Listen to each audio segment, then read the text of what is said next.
Hey there, Sharon Horne-Ellstrom here. Welcome to What's She Up to Now, day 1915, documenting the journey. Originally, as 1915 or 16 days ago, started to just video log what I was doing as I transitioned from the brick and mortar corporate world of business to the online world of business. And I've gone through a lot of iterations, tried a lot of different things, some that worked really, really well, some that totally flopped and kind of fell flat on my face about. And that's kind of the nature of our lives, right? We try things, they don't all work. We figure out what works and feels best for us, and we do more of that, and we do less of the stuff that we don't like or that we're not good at or that we just don't want to do. So, fallen into a pattern of, for the last couple of years now, doing an annual challenge. This year's annual challenge is the Get Your Goals annual challenge. We're focusing on the spiritual area and aspect of a life framework. Was originally a 7-part life framework that I learned from Jim Rohn and Tony Robbins decades ago, literally decades, like 4 decades ago. Physical, mental, emotional, spiritual, financial, relationships, and contribution. And following a year of craziness with the pandemic and all the shutdowns and all of the changes that we as a planet and humanity had to go through with respect to that, or maybe not that we had to go through, but that we experienced because of the way it was handled and dealt with, I added and got hooked up with a group that was coaching along the lines of communication and confidence, and how those 2 areas and aspects of our life really impact everything else, just like the other areas of the life framework, right? Our physical well-being, mental, emotional, spiritual, financial, relationship, contribution, communication, and confidence are all interconnected. And I have a little graphic that isn't handy right now, but it's just this spider web of things that shows the interconnections.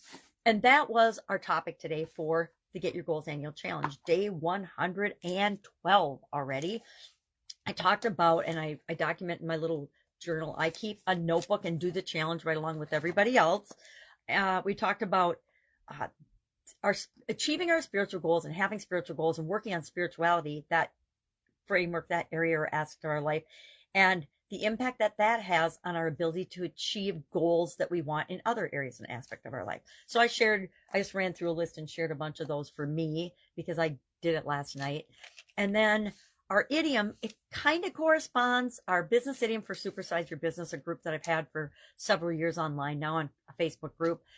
I share an idiom every day, what it means, where it came from, and how you could use it to grow and build and supersize your business. And today's was on the same wavelength. This isn't really a wave, but it's as close as I could get and not get wet to demonstrate the concept of a wavelength. And it just means that we understand one another. We may or may not agree, but we definitely understand the message that's being shared, the communication, and ask the question, are you on the same wavelength as the key stakeholders in your business? Are you on the same wavelength, especially as your customers, your employees, the people that are helping you build that business, your vendors, I didn't even say it, but now that I think about it, legislators, politicians in your area, etc. And how do you communicate that? Well, you do it through your energy. You do it through your identity and the identity of the people that you want to serve, and not their current identity, but the identity that your products and services are designed to create in them.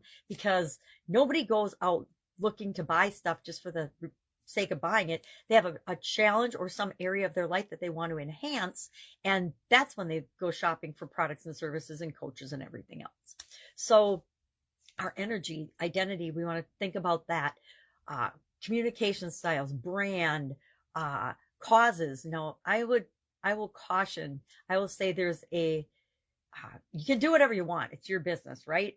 And you need to be yourself, but there are some things that you may or may not want to incorporate into your business. Probably don't want to incorporate all of your political or religious or other hot topic views as they come and go in society and in the news cycle, right?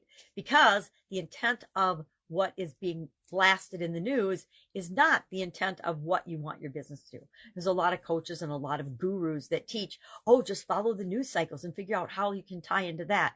I think you can do that, but you need to do it with great caution. I think that there's a lot of cautionary tales right now going around. Look at the trouble that Disney's in. I think I just read yesterday they're laying off like another thousands and thousands of people. I can't remember if it's 3 or 7, but it's a whole lot. It's thousands of people because they hopped on the political bandwagon that, guess what? A lot of their customers absolutely positively do not agree with. And when you do that, you open yourself up to Maybe you think you're serving the right people, and maybe you are serving the right people for you, depending on your core values of your business.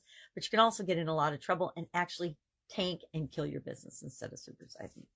So that's it. If I can help you in any way, hit me up. Otherwise, have an awesome day, and I'll, of course, be with you tomorrow.